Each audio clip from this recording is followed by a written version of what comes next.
گرمی ہے یہ برداشت سے باہر ہے۔ دنیا کا ٹمپریچر جب گرم ہوتا ہے، سورج جب گرمیوں میں اپنی تپش دیتا ہے تو ہر بندہ بالکلا ہوتا پریشان ہو جاتا، حتیٰ کہ نماز بھی نہیں پڑھی جاتی، اے سی نہ لگا ہو، ہوا نہ آ رہی ہو، تو بندہ جو ہے وہ عقلاً جو ہے وہ مجنون ہو جاتا ہے اور برا حال ہے، ہر بندہ ہائے ہائے کرتا ہے۔ تو آپ اندازہ لگائیں یہ دنیا کی گرمی دوزخ کی گرمی 100 کے 99 حصے کا ایک حصہ ہے۔ اللہ محشر کی گرمی کے سبب یہ اس کے مقابلے میں اس کا یہ عالم ہے۔ تو آپ اندازہ لگائیں اگر دنیا کا ٹمپریچر اس قدر ہے کہ برداشت سے باہر ہے تو پھر وہ عالم معاشر، ذرا توجہ کریں، وہ عالم معاشر کہ جس کے بارے میں فرمایا اس قدر سورج قریب آ جائے گا اور زمین جو ہے لوہے اور تانبے کی طرح پگھل رہی ہوگی، اور آپ گرمی کے اندر پتھر پہ بندہ پاؤں نہیں رکھ سکتا، پتھر پہ لوہا تو اس سے بھی زیادہ گرم ہو جاتا ہے۔ تو اس قدر جو ہے وہ یہ عالم ہے معاشر کا۔ لیکن قربان جائیں، کہا وہاں تکلیف تو ہے لیکن اس تکلیف سے بچنے کے لیے اللہ نے کچھ طریقے بتائے، رسول اللہ صلی اللہ علیہ وسلم نے کچھ جو ہے وہ راستے دکھائے ہمیں کہ اگر کوئی بندہ یہ عمل کرے گا تو اللہ تعالیٰ اسے اس عالم معاشر میں اپنی رحمت کا سایہ عطا فرمائے گا۔ یہ شیشہ بند کر دیں، عالم محشر کا جو ہے اللہ اپنی رحمت کا سایہ کرے گا اس پہ۔ اب یہ میں نے آپ کو باتیں بتانی ہیں، یہ تھوڑی 2-4 باتیں۔ وہ کون بندہ ہوگا جس پہ وہ اس مشکل گھڑی میں اللہ تعالیٰ کی رحمت کا اس پہ سایہ ہوگا؟ وہ بندہ وہ ہوگا جس کے اندر یہ چیزیں پائی جائیں گی۔ یہ جو حدیث پاک میں حضرت امام بخاری، حضرت امام مسلم شریف اور بخاری شریف کی یہ حدیث پاک ہے، کیا ہے؟ حضرت ابو ہریرہ سے یہ حدیث پاک، حضرت ابو ہریرہ فرماتے ہیں نبی پاک صلی اللہ علیہ وسلم سے کہ حضور نے فرمایا سبعۃ یظلھم اللہ فی ظلہ یوم لا ظل الا ظلہ، فرمایا قیامت والے دن کوئی سایہ نہیں ہوگا، قیامت کے عالم کے معاشر میں کوئی سایہ نہیں ہوگا سوائے اللہ کی رحمت کے سائے کے، اور وہ 7 بندے ہیں، 7 بندے ایسے ہیں جن کو اللہ تعالیٰ اس عالم میں اپنی رحمت کا سایہ عطا فرمائے گا۔ سبحان اللہ۔ اور میں سے پہلا کون ہے؟ امام عادل، عادل امام، انصاف کرنے والا حکمران۔ امام بمانا حکمران، امام بمانا سربراہ، امام بمانا نگہبان، امام بمانا رہنما، امام بمانا استاذ، امام بمانا مفکر، امام بمانا، یعنی اس کو سربراہی عہدے کے معنی میں لیا جائے تو یہاں اگر بیان ہو، یعنی ہر باپ، ہر والدین اپنی اولاد کا امام ہے، اپنی اولاد کا کیا ہے؟ امام ہے، سربراہ ہے، سربراہ ہے۔ تو کہا اگر وہ انصاف کرے گا، اگر وہ انصاف کرے گا تو اللہ تعالیٰ اس کے انصاف کی وجہ سے، عادل ہونے کی وجہ سے اللہ تعالیٰ اسے قیامت والے دن اپنی رحمت کا سایہ عطا فرمائے گا۔ سبحان اللہ۔ توجہ سے سنیں گے تو بات اندر چلی جائے گی۔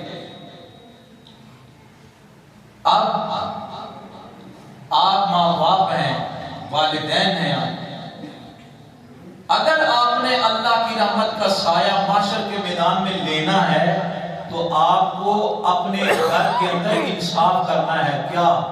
اپنے گھر کا ماحول باشریعت کرنا ہے، شریعت والا کرنا ہے.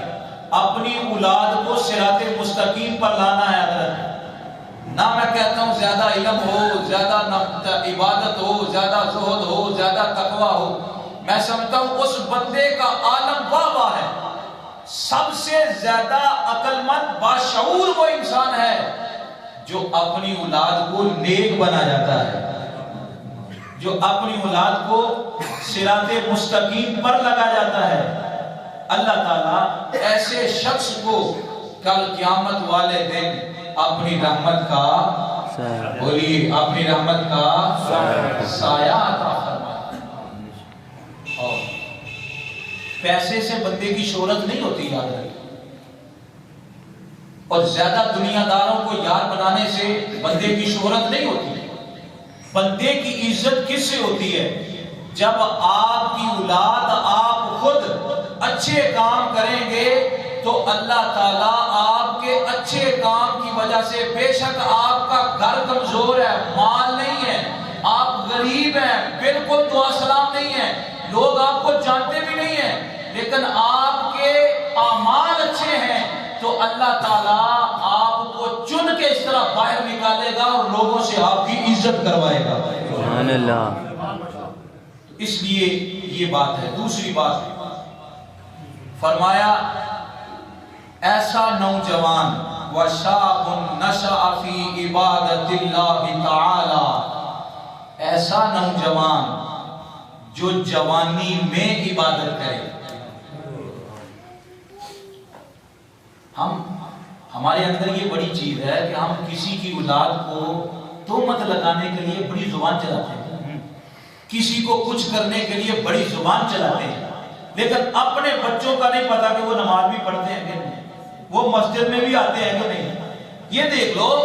فرمایا ایسا نوجوان جو جوانی میں عبادت کرے، اللہ تعالیٰ اس جوان کو اس عالم کے معاشر میں اپنی رحمت کا سایہ عطا فرمائے.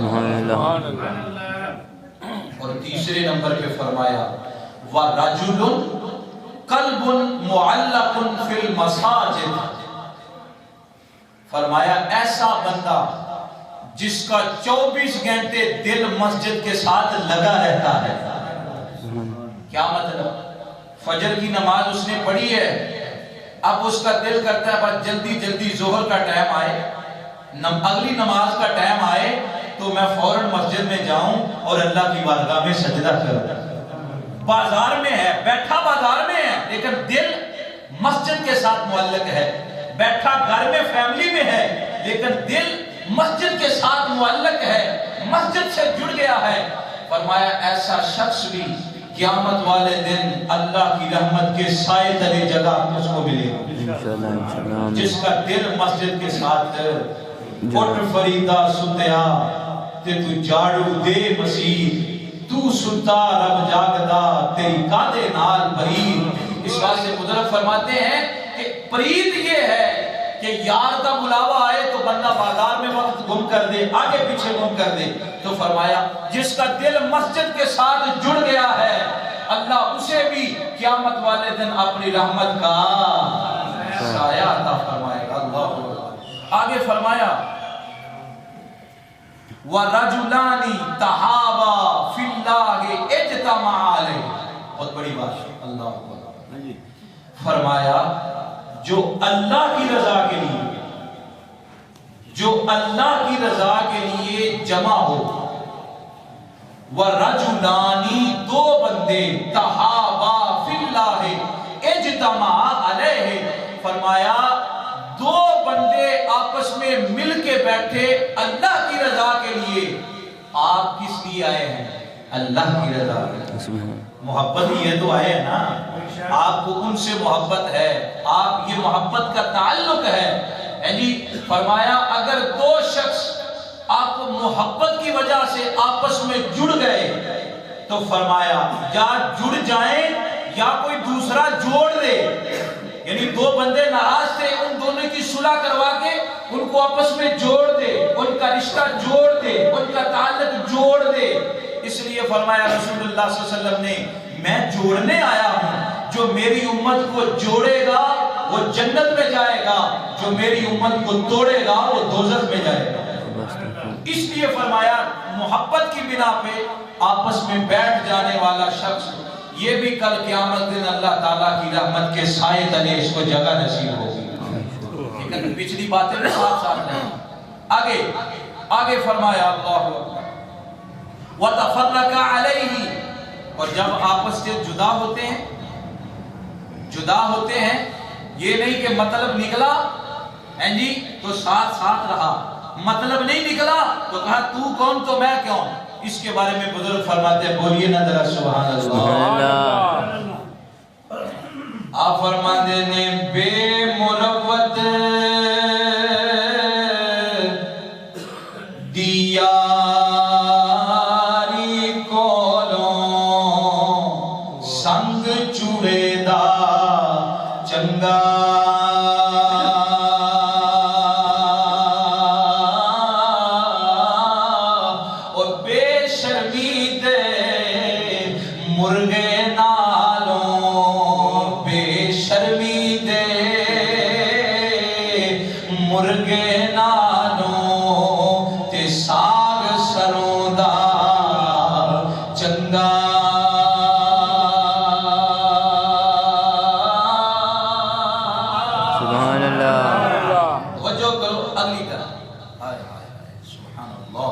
فرمایا وَرَجُلٌ دَعَتْهُ امْرَأَةٌ ذَاتَ مَنْصَبٍ وَجَمَالٍ، بندہ اکیلا ہے، خوبصورت نوجوان عورت سامنے موجود ہے، خوبصورت جوان عورت سامنے موجود ہے، بندہ اکیلا ہے۔ کہا دَعَتْهُ امْرَأَةٌ، عورت اس کو بلائے، آجا، عورت کو عورت اس کو اپنے نفس کے پیچھے برگلانے کے لیے اس کو بلائے، اور منصب و جمال، وہ منصب کے لحاظ سے بھی بڑی ہے، خوبصورتی کے لحاظ سے بھی بہت زیادہ خوبصورت ہے، منصب بھی بڑا ہے، اور وہ کہتی ہے اپنے نفس کو برگلانے کے لیے، نفس کو پورا کرنے کے لیے دعوت دیتی ہے کہا آگے وہ شخص جسے دعوت دی جا رہی ہے وہ یہ کہہ دے فقال انی اخاف اللہ، میں تو اللہ سے ڈرتا ہوں۔ سبحان اللہ، یہ وہ دور جا رہا ہے، یہ دور ہے، اگر اس پہ کنٹرول ہو گیا، رسول اللہ صلی اللہ علیہ وسلم نے فرمایا یہ دو ٹانگوں کے درمیان، یہ جو ناف اور یہ گھٹنوں کے درمیان کا جو حصہ ہے، اس کی گارنٹی تم مجھے دے دو، میں محمد تمہیں جنت کی بشارت دیتا ہوں۔ اس لیے فرمایا وہ کہہ دے فقال انی اخاف اللہ، میں تو اللہ سے ڈرتا ہوں۔ فرمایا ایسے بندے کو بھی اللہ تعالیٰ قیامت کے دن اپنی رحمت کا سایہ عطا فرمائے گا۔ اور آگے دیکھیں فرمایا وَرَجُلٌ تَصَدَّقَ بِصَدَقَةٍ فَأَخَافَ حَتَّى تَعْلَمَ شِمَالَهُ مَا تُنْفِقُ يَمِينُهُ، فرمایا اگلا بندہ وہ جو صدقہ کرے، اللہ کی راہ میں دے، لا تعلم شمالہ ما تنفق یمینہ، فرمایا دائیں ہاتھ سے دے بائیں کو پتہ ہی نہ چلے، صدقہ بھی دے رہا ہے، اللہ کی راہ میں خرچ بھی کر رہا ہے، لیکن کسی کو پتہ بھی نہیں، یعنی جو اللہ کی رضا کے لیے چھپ چھپا کے صدقہ کر رہا ہے، اللہ کی راہ میں خرچ کرتا جا رہا ہے، فرمایا ایسے بندے کو بھی اللہ تعالیٰ اپنی رحمت کا سایہ عطا فرمائے گا۔ اور آگے فرمایا وَرَجُلٌ ذَكَرَ اللَّهُ خَالِيًا فَفَاضَتْهُ عَيْنَاهُ، متفق علیہ، آخری بات سے ایک ذکر ہے، یہ مل کے بیٹھ کے ایک ذکر ہے، فرمایا اللہ کا ذکر کرے خالیاً، خالی جگہ، کوئی اسے دیکھنے والا نہ ہو، جی تو کوئی اسے دیکھنے والا نہ ہو، وہ تہجد کا وقت ہے یا کوئی بھی وقت ہے، بندہ نیکی کرے کسی کو پتہ ہی لگے یہ نیکی بھی کرتا ہے یا نہیں، نفلی عبادت اتنی کرے کہ کسی کو پتہ ہی نہ چلے، لوگ یوں سمجھتے ہیں کہ پڑھنا ہی نہیں، لیکن اندر کھاتے جو ہو سکتا ہے وہ کتنا پڑھتا ہو، کتنا اللہ سے ڈرتا ہو۔ فرمایا جو اکیلے جگہ پہ بیٹھ کر جس کو صرف خدا دیکھ رہا ہو، فرمایا وہ اللہ کا ذکر کرے اور ذکر کرتے کرتے اس کی آنکھوں سے آنسو جاری ہو جائیں، فرمایا اللہ تعالیٰ ایسے بندے کو بھی اپنی رحمت کا سایہ عطا فرمائے گا۔ اس لیے میرے بزرگوں، ہر بندے کا اپنا تعلق ہے اپنے رب سے۔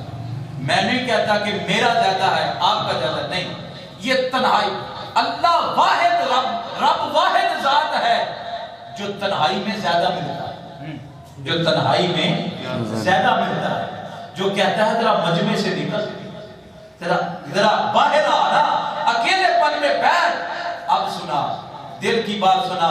اس لیے بزرگ فرماتے ہیں سنو ہور نہ پینڈے پا ملا، سنو راہ نمی نہ دکھا ملا، سنو یار دی گل سنا ملا۔ اس لیے میرے بزرگوں اور دوستوں، اس حدیث پاک سے ان باتوں پہ عمل کرنا ہمارا کام ہے، اور جنت کا راستہ دے دینا اس رب رحمان کا کام ہے۔ جو سنا ہے سنایا ہے، یہ سارا ثواب ہم خان صاحب کے بڑے بھائی کی روح کو ایصال ثواب کرتے ہیں۔ اس کی رحمت کا سمندر بہت بڑا ہے، بہت بڑا ہے۔ مت تانا ماریے کسی کو۔ ایک بندہ اگر ادھر جرم کرتا ہے تو آپ نے اس کے بارے میں اپنے دل میں ایک بات بٹھا لی، یہ تو ہے ہی ایسا، یہ تو ہے ہی ایسا۔ نہیں بھائی، ہو سکتا ہے وہ ادھر مجرم ہے، لیکن اپنے گھر تک جاتے جاتے وہ ایسی توبہ کر جائے کہ تو اسے مجرم سمجھتا رہے اور وہ اللہ کی بارگاہ میں نیک بندہ بن جائے۔ اس سے یہ ہے، حضرت موسیٰ علیہ السلام کہتے اللہ بارش دے، کہا تیری مجلس میں ایک ایسا بندہ ہے جس کی وجہ سے بارش ہی نہیں ہو رہی، پہلے اس کو باہر نکال۔ آپ نے اعلان کیا اور تم میں سے ایک ایسا بندہ ہے جس کی وجہ سے دوسروں کو بھی بارش نہیں مل رہی۔ ایک بندہ رونا شروع ہوا، مجمع سے روتا روتا باہر نکلا۔ اب مجمع سے تھوڑی دور گیا تھا، حضرت موسیٰ علیہ السلام فرماتے اللہ بارش دے۔ کہا ہے موسیٰ جب تک وہی میرا بندہ واپس نہیں آئے گا میں بارش نہیں دوں گا۔ کہا یا اللہ ماجرا کیا؟ اسی کو پہلے بخار، پھر کہا پہلے گناہگار تھا، اب وہ میری محبت میں رو گیا ہے، اب اسی کی وجہ سے سب کی بخشش کر دی جائے گی، سب کو عطا کیا جائے گا۔ اس لیے یہ آنسو جب نکل کے ادھر آتا ہے دل صاف ہوتا ہے، اور آنسو اسی کا نکلتا ہے جس کا دل نرم ہو، جس کے دل میں میرے آقا کی سچی محبت ہو، عشق ہو۔ اللہ تعالیٰ ہمیں عمل کی توفیق عطا فرمائے۔ اعوذ باللہ من الشیطان الرجیم، بسم اللہ